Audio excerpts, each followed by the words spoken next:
Right now যারা যশোরের মধ্যে বাজাজ F250 বাইকটা খুঁজতেছিলেন, স্পেশালি ভিডিও তাদের জন্য এই মুহূর্তে কিন্তু 3R অটোতে বাইকটা অ্যাভেলেবেল পেয়ে যাচ্ছেন। আর এই যে নতুন মডেলের এই বাইকটা আসলে আগের থেকে অনেকটা চেঞ্জ আসছে, যেমন এটা স্পোর্টস লুকে আসছে। আগে যেমন ছিল N250, ওইটা ছিল জাস্ট নেকেড এডিশন, আর এটা কিন্তু স্পোর্টস লুকে আসছে।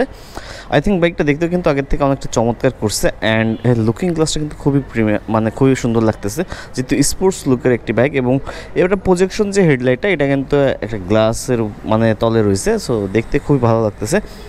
এবং বাইকটা কিন্তু আগে থেকে পরিবর্তন আসছে, তার মধ্যে যেমন পিছনের টায়ারটা চেঞ্জ আসছে, এবং ফ্রন্ট টায়ারটা যদি আপনাদেরকে একটু দেখাই, সো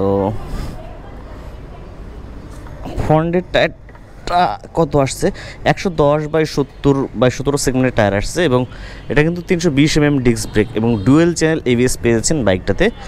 এবং বাইকটার রিয়ার সাইডে কিন্তু 140 সেগমেন্টের টায়ার দেওয়া হয়েছে, সো যেটা আসলে অনেকে আশা করতেছিল যে 140 কেন দিচ্ছে না, সো এটাতে কিন্তু 140 সেগমেন্টের টায়ার দেওয়া হয়েছে। বাইকটাতে USB হাব থাকছে, কাটা হ্যান্ডেল বার মানে 3 পার্টের হ্যান্ডেল বার থাকছে, এবং ফুললি ডিজিটাল মিটার ব্যবহার করা হয়েছে এই বাইকটাতে। আর বর্তমানে এই বাইকটার প্রাইস কিন্তু মাত্র 3,65,000 টাকাতে। সো যারা পারচেস করতে যাচ্ছেন এখনই চলে আসুন 3R অটো বাজাজের শোরুমে। আর এই বাইকটা কিন্তু এই মুহূর্তে তাদের শোরুমে অ্যাভেলেবেল পেয়ে যাচ্ছেন আপনারা।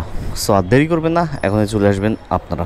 আর বাইকটার কিন্তু 24 পাওয়ার দেওয়া হয়েছে এবং টর্ক দেওয়া হয়েছে কিন্তু 21 নিউটন মিটার। সো বুঝতে পারছেন আগের কোয়ালিটি আপনারা পেয়েছেন। সো